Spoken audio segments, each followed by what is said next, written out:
কেমন আছেন বন্ধুরা? আশা করি সবাই ভালো আছেন। তো আজকে আমরা কথা বলবো রবার্ট কিওসাকির বিশ্ব কাঁপিয়ে দেওয়া বই রিচ ড্যাড পুয়ার ড্যাডকে নিয়ে। তো রবার্ট কিওসাকি এই বইয়ে বলেছেন যে ওনার দুইজন বাবা ছিল, একজন গরিব বাবা, একজন ধনী বাবা।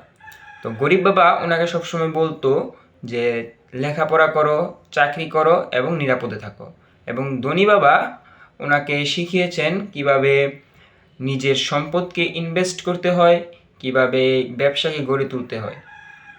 তো এই যে দুইজনের মধ্যে পার্থক্য, এই যে দুইজনের মধ্যে মতের পার্থক্য, এখান থেকে আমরা শিক্ষা পাই যে গরিব এবং মধ্যবিত্ত যারা আছে তারা টাকার পিছনে দৌড়ায়, এবং অন্যদিকে ধনী যারা আছে তারা টাকাকে নিজের জন্য কাজে লাগায়।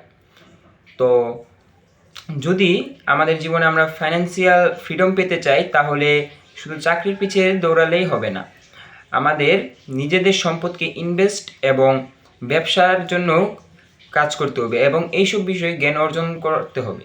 তো শুধু লেখাপড়া দিয়েই যে জীবনে সাফল্য অর্জন করা যায় এটা কখনোই সম্ভব নয়। লেখাপড়া শুধু আপনাকে বড়লোকদের চাকর বানাবে, এই ব্যতীত আর কিছুই করার ক্ষমতা নেই এই লেখাপড়া।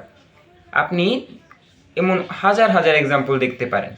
তো রবার্ট কিওসাকির এই বই রিচ ড্যাড পুয়ার ড্যাডে মূল শিক্ষাই এটা, কিভাবে ফাইন্যান্সিয়াল ফ্রিডম গড়ে তোলা যায়।